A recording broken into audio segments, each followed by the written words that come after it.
Vorkath is finally here, and I've been eagerly anticipating this update ever since I saw the mural of Vorkath in the Ancient Awakening quest. This release introduced a new event similar to ones we've seen before, where you collect the shards and you receive 14 days of porters along with some other buffs. This time it includes a regeneration buff that restores life points, prayer points, and summoning points over time. It also grants free deaths for a short period, and I have a feeling that I'll be needing them, mainly because I'm bad at the game. But before we dive in, as you can see, I recently maxed my account. Go ahead, pat me on the back. This is my first time being maxed in Runescape since I started playing in 2008, and it's a pretty cool feeling. My favorite part is the customizations you can do to the cape. My buddy sent me all these color palettes the mods have made, and some of these are really cool. Not to mention, having a maxed account allows me to jump right into new content like we got this week. Anyway, I started off today by completing the new quest called Battle of Fort 4 and 3. I helped the Raptor take out the power sources that Zamorgil was using, and then we made our way to Vorkath. As expected, the story mode was a walk in the park, like it usually is. The quest was a lot shorter than I thought it would be, but I kinda liked that because it allowed me to jump right into the new content and get the bossing, my favorite part of RuneScape. Now that the quest is finished, it's time to face the real version of Vorkath. Since it's day one, there aren't any guides yet, so I've been watching a couple streamers this morning to get an idea of what I'm up against, but as much as I love Protox and Init, they're way too good at this game for me to just watch and kind of pick up what they're doing. Most of their techniques are for people with top tier gear, and that's totally okay, but it's just not what I have. I pop into Init stream and he's already doing hard mode, and I'm definitely not ready for that. So I decided to jump into normal mode Vorkath and kind of just hope for the best. I thought it was logical to do what we did in the quest and just take out the undead giants guarding the power sources. So I ran in with my tier 80 Necro power armor. I know, I should have at least tier 90 by now, but Telos scares me, okay? Turns out these undead giants hit hard, and not to mention everything else around them. I'm getting destroyed, using too much food, and I won't have any left for the Vorkath fight. So I decided this just isn't going to work and I need to rethink my strategy. I pop back over to Init stream for any tips and tricks that I can pick up, and I see him running to the last power source, taking out the undead giant, and then starting the fight from there. He just leaves the other two sources alone. So screw it, let's give it a go. What I didn't realize is how much harder this made the fight with Vorkath, because I assumed that destroying the power sources and making him less powerful meant that the attacks just didn't hit as hard or that his defense was lower. So I went into the fight thinking I should probably just get good because that's how it usually works. The strategy was bold, and I'm not the best PVMer, so it went about how you would expect. I'm running around dodging spikes, acid, some pink substance which is just a much spicier acid, all while trying to outeat the minions that Zamorgil spawns. They hit insanely hard and will eat up all your food if you don't know how to deal with them, and to be honest, I don't.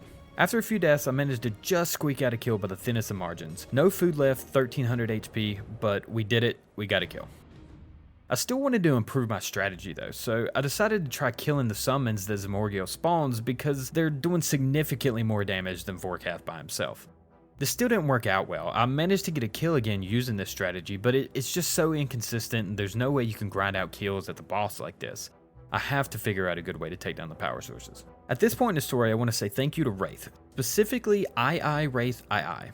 They offered me some secret information that would change my life when fighting the undead giants around the power sources. Get this? Pray Mage. This seems too easy. How could simply switching a prayer make everything just... oh shit, it works. Thanks to Wraith making me take, 2 seconds to think about what I'm actually taking damage from, I was able to consistently clear out all 3 power sources, and now the fight has gotten significantly easier, and I'm getting consistent kills every time. Except for when I forgot to fire the ballista, but we won't talk about that. Side note, on the next kill, I did hit 50 million Constitution XP and 100 million Defense XP. I'm almost 120 Defense as my first 120 because I'm kind of weird, I guess, and I just like the cape even though it doesn't really offer anything extra. Moving on, I started small and decided to stack up 5 of these loot box things to see what I can pull out of them. 164k from the first one, just some normal monster loot. 240k from the second one. 120k from the third, and it seems like so many bosses are just consistently dropping cannonballs, and I'm all for it. I think I've only ever bought cannonballs once in the entire life of this account. 180k from the fourth, and 190k from the last one. That's not too bad, really. I mean, if I can figure out how to get quicker and more consistent kills, we might be able to make a little bit of money, especially if I'm lucky enough to get some uniques. I also used the undead dragon hide that I got to make the new range armor, and I have to say it looks pretty cool. So what are my first impressions of the update? Vorkath was one of my favorite bosses in old school RuneScape, and seeing it in RuneScape 3 makes me super happy. It's a fun boss that's good in groups or solo, and the mechanics kind of force you to pay attention and really get engaged with the fight, because if you aren't paying attention, things can go south pretty quick. I'm not a huge fan of how long it takes to get back into the fight in normal mode as someone who isn't the greatest PvMer, because the only way I can get consistent kills is to destroy the power sources before starting the fight. Skipping the power sources and only destroying the last one amps up the difficulty quite a bit. That being said, you can entirely skip the first part if you do hard mode, which sounds like I just need to get good. The new armor looks absolutely awesome, and I like how they continue with the necromancy style of upgrades, how like as it upgrades, the armor gets a more powerful look, but adding colors and accessories like the spikes on the shoulder or the green gem or light or whatever it is in the middle. Overall, I've thoroughly enjoyed the new boss, and I really can't wait to see what comes next. The developers are always killing it with these updates. Adding the Vorkath shard event is really nice as well, because I always love doing some skilling in my AFK time while I'm working or doing something else. So it's really fun to have a little extra something to get from it. If you're still struggling with getting your first kill, leave a comment and maybe me or somebody else can help. We're all in this together. And I'd love to see all you guys having fun too. But I think this is all for this video. Thank you all so much for watching, and I hope to see you next time.